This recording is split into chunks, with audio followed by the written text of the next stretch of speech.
অসম সোণোৱাল কছাৰী সমাজৰ আজি দ্বিতীয় প্ৰতিষ্ঠা দিৱস। এই অনুষ্ঠানভাগী তেওঁলোকে সোণোৱাল সমাজৰ বিভিন্ন ব্যক্তিক মাতি আনি সম্বৰ্ধনা জনাইছে আৰু তেওঁলোকে সোণোৱাল কছাৰীসকলৰ সামাজিক উন্নয়নৰ কাৰণে এটা পৰিকল্পনা কৰিবৰ কাৰণে তেওঁলোকে ইতিমধ্যে আলোচনা বিলোচনা কৰিছে। বিশেষকৈ সোণোৱাল কছাৰী সমাজৰ শিক্ষা, স্বাস্থ্য আৰু অৰ্থনীতি এই তিনিটা বিষয়ৰ সামগ্ৰিক উন্নয়নৰ কাৰণে তেওঁলোকৰ ফালৰ পৰা সোণোৱাল কছাৰী সমাজৰ ফালৰ পৰা এটা পৰিকল্পনা প্ৰস্তুত কৰিছে। আমি সকলোৱে জানো যে এটা জাতি বা এটা জাতি সত্তাৰ সামগ্ৰিক উন্নয়নৰ কাৰণে শিক্ষা অতি গুৰুত্বপূৰ্ণ বিষয়।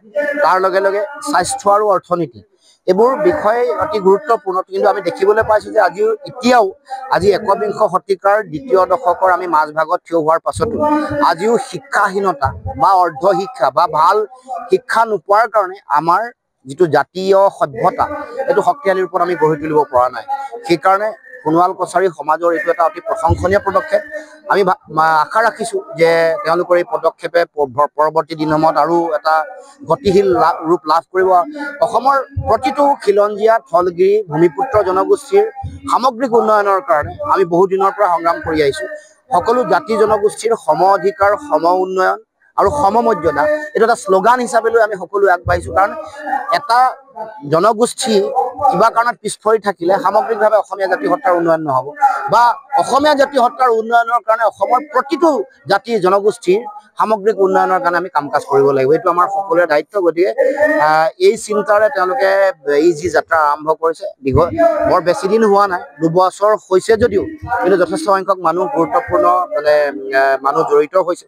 বিশেষকৈ বৌদ্ধিক জগতৰ লগত জড়িত, সাহিত্য, সংস্কৃতি, ক্ৰীড়া সকলোকে সামৰি সকলো ক্ষেত্ৰৰ মানুহক তেওঁলোকে মাতি আনিছে, সম্বৰ্ধনা জনাইছে আৰু সকলোকে লৈ এই যিটো এখন সমাজ এখন আগবঢ়াই লৈ যাবৰ কাৰণে চিন্তা চৰ্চা কৰিছে। গতিকে এই মুহূৰ্তত মই প্ৰতিষ্ঠা দিৱসৰ শুভক্ষণত প্ৰতিষ্ঠাৰ লগত জড়িত সকলোকে মই আন্তৰিক শুভেচ্ছা জ্ঞাপন কৰিছোঁ। আশা ৰাখিছোঁ পৰৱৰ্তী দিনসমূহত তেওঁলোকৰ যি পৰিকল্পনাই নতুন ৰূপ পাব আৰু তেওঁলোকৰ চিন্তাৰ লগত আমি সদায় একেলগে থাকিম বা সহযোগিতা আগবঢ়াম, এই কথা আমি দৃঢ়তাৰে তেওঁলোকৰ আগত জ্ঞাত কৰিছোঁ। সোণোৱাল কছাৰী জনগোষ্ঠীয় উন্নয়নৰ অংগীকাৰ সংগঠিত হৈ সদৌ সোণোৱাল কছাৰী সমাজৰ আজি দ্বিতীয় বাৰ্ষিক যিখন প্ৰতিষ্ঠা দিৱস আজি জকাই হাঁচৰাত এটা খোৱাং সমষ্টিৰ ইয়াতে আয়োজন কৰিছে। ইয়াতে তেখেতসকলে বিভিন্ন আমাৰ সোণোৱাল সমাজৰ বিশিষ্ট বিষয়বিলাকত যিসকলে অগ্ৰাধিকাৰ নিজকে জীৱনক আগুৱাই নিবৰ কাৰণে চেষ্টা কৰিছে তেনে লোকসকলক ইয়াতে তেখেতে সম্বৰ্ধনা পত্ৰ প্ৰেৰণ কৰিছে আৰু ইয়াতে বিশিষ্ট ব্যক্তিসকল আহিছে। আৰু সোণোৱাল সমাজখননো আচলতে কিয় প্ৰয়োজন, সোণোৱাল সমাজ আমাক কিয় লাগে, এই কথাখিনিৰ ওপৰত প্ৰাসংগিক কথাখিনিৰ ওপৰত আজি প্ৰতিষ্ঠা দিৱসত আলোচনা কৰা হৈছে। যিহেতু অসম চৰকাৰৰ যোগেদি সোণোৱাল কছাৰী ছাত্ৰ পৰিষদ এটা বিষয় আছেই আমাৰ চৰকাৰীভাৱে। ইয়াতে জাতিটোৰ উন্নয়নৰ বাবে কৃষ্টি, সংস্কৃতি আৰু ক্ৰীড়া আৰু শিক্ষা ক্ষেত্ৰত আগুৱাই নিবৰ কাৰণে বিভিন্ন ধৰণৰ আঁচনিৰ যোগেদিৰ কাৰণে বিভিন্ন কাম কৰা হৈছে। আৰু সেই যোগেদি ইতিমধ্যে আমাৰ সোণোৱাল কছাৰীৰ বহু ছাত্ৰ ছাত্ৰী, যুৱক যুৱতী লাভান্বিত হৈছে, বিভিন্ন বিষয় দিয়াৰ সুবিধা পাইছে। আগন্তুক দিনত এই যিটো যাত্ৰা, অবিৰত যিটো যাত্ৰা, এই যাত্ৰা আৰু অধিক তীব্ৰতৰ গতিত নিবৰ কাৰণে আমি কিন্তু কাম কৰিব লাগিব। আমি সোণোৱাল কছাৰী ছাত্ৰ পৰিষদে কি কৰিছে সেই কথাখিনিক সুবিধাখিনিক আমি জনাব লাগিব। আমি যিখিনি তেওঁলোকে কৰা নাই সেইখিনি আমি এই সোণোৱাল সমাজৰ পৰা পৰামৰ্শ দিব লাগিব। আৰু সেই বিষয়ত আমাৰ কৰোঁতীয় কাম আছে। যিহেতু সোণোৱাল সমাজখনত এতিয়া ছাত্ৰ সন্থা সংগঠন আছে, ইয়াতে নাৰী সন্থা সংগঠন আছে, ইয়াতে আমাৰ জাতীয় পৰিষদ আছে, যুৱ পৰিষদ আছে, কল্যাণ সংঘ আছে আৰু আমাৰ বিভিন্ন ধৰণৰ কালচাৰেল আমাৰ যিটো ছ'চাইটি আছে, সকলোৱে সমাজখনৰ কাৰণে কাম কৰি আছে। মই ভাবোঁ এনেধৰণে কাম কৰিলে সকলোৱে আজি যিখন আমাৰ অসম বিভিন্ন জাতি জনগোষ্ঠীয়ে ভৰি থকা এখন অসম, ইয়াত আমাৰ সোণোৱাল জনগোষ্ঠীও জনজাতি হিচাপে তৃতীয় জনগোষ্ঠী হিচাপেও বৰ অসমখনক অৰিহণা যোগোৱাৰ ক্ষেত্ৰত শিক্ষা, ক্ৰীড়া, সাংস্কৃতিক দিশত আমাৰ সকলোৱে দায়িত্ব আছে। আৰু এই দায়িত্বক যদি আমি সততাৰে আমাৰ অগ্ৰজসকলে আমি অভিভাৱক হিচাপে আমি আগুৱাই নিব পাৰোঁ, তেতিয়াহ'লে অসমখনক আগুৱাই নিব পাৰিম। অসমখনক আগুৱাই নিয়াৰ মানে যে আমাৰ মাননীয় মুখ্যমন্ত্ৰী ডক্টৰ হিমন্ত বিশ্ব শৰ্মা ডাঙৰীয়াই যে ভাৰতবৰ্ষৰ 5খন ৰাজ্যৰ যিখিনি চিন্তা ধাৰণা কৰিছে, এই দেশখনৰ আন্তঃগাঁথনিৰ সমান্তৰালভাৱে সাংস্কৃতিক পথাৰত, খেলপথাৰত, ক্ৰীড়া ক্ষেত্ৰত যাতে আগুৱাই নিবৰ কাৰণে সম্ভৱ হ'ব, তাৰ কাৰণে আমি কাম কৰিব লাগিব।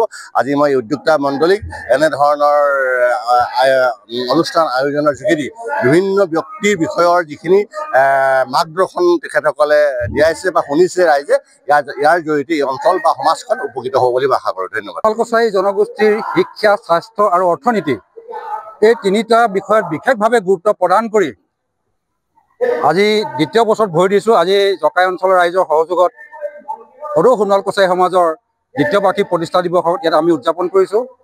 আৰু ইয়াতে আমাৰ শিক্ষা বিষয়ৰ ওপৰত যিসকল শিক্ষাবিদ আছে তেওঁলোকক আমি সম্বৰ্ধনা জনাইছোঁ। স্বাস্থ্য সম্পৰ্কত ইয়াত আমাৰ আলোচনা হৈছে।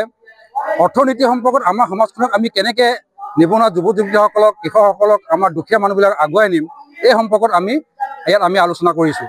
আৰু এই সম্পৰ্কত যিসকলে ইতিমধ্যে সফল হৈছে, কৃষকে হওক, খেতিয়কে হওক, ব্যৱসায়ীয়ে হওক, অভিভাৱক, অভিভাৱিকা, সাহিত্যিকে হওক, সকলোকে সকলো শ্ৰেণীৰ আমি আমাৰ সংস্কৃতিৰ সাধকসকলক আমাৰ সফলতাৰে যিখিনি অৰ্জন কৰে তেওঁলোকক আমি সম্বৰ্ধনা জনাইছোঁ।